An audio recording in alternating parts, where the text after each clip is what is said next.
Hello there, welcome back to Lawrence Explains Online Academic Tuition. In this video, I'm just going to give you a few quick tips for preparing for the English Language GCSE exam.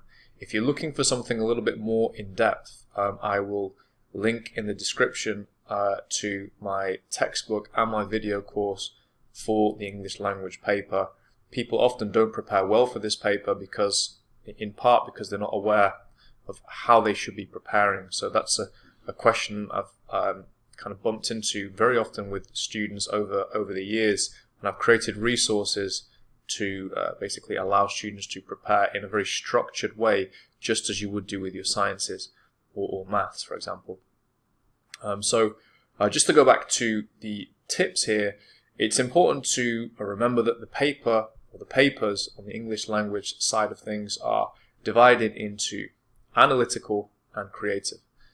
So on the analytical side, you need to be aware of the structure and the layout of the paper itself.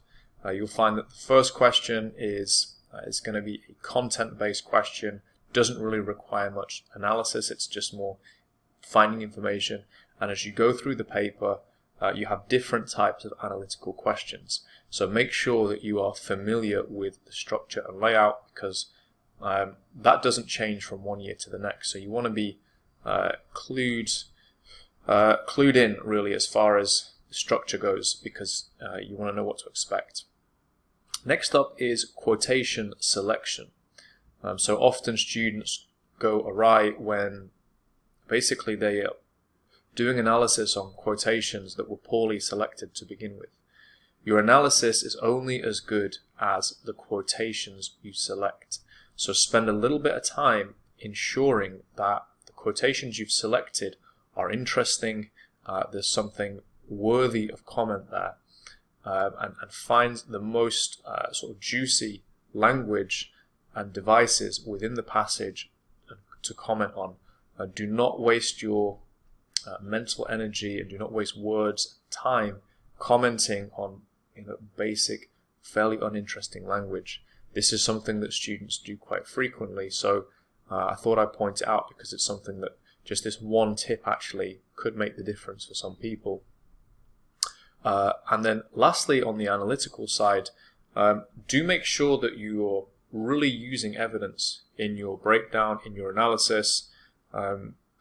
It's something that it can be surprising how easily students can veer from using evidence in their analysis. So it's important that you do that. It's really something that underpins really the GCSE process in general, in English and in the sciences as well. Is we're trying to get students to look at evidence, to analyze evidence, and that's just something that's really crucial. So make sure that your comments are founded in the evidence, and the evidence is obviously the text itself. Next up, on the creative writing aspect of the paper, first thing I'm going to say here is just make sure you're covering the basics. So cover the basics.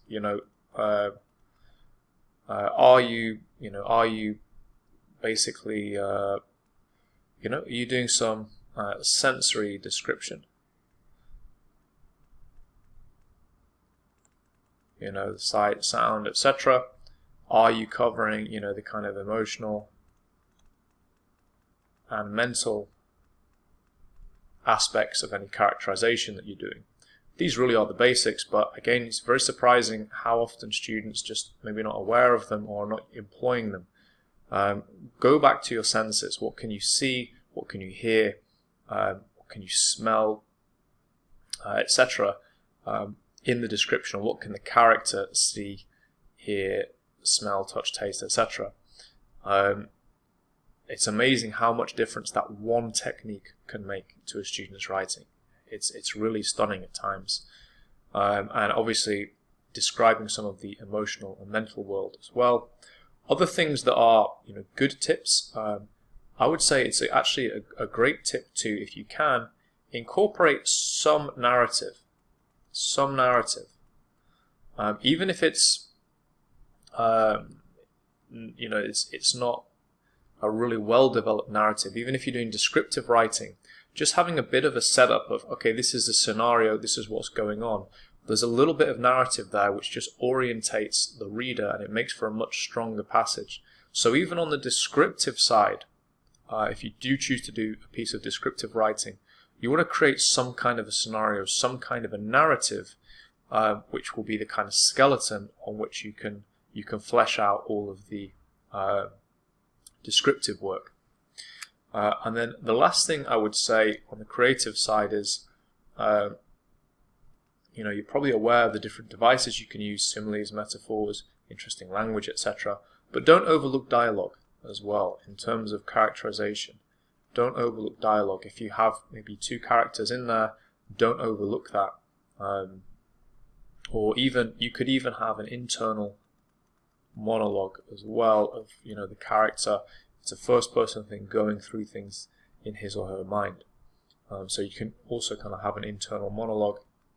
Those are 2 devices which are quite useful, I would say, for this paper.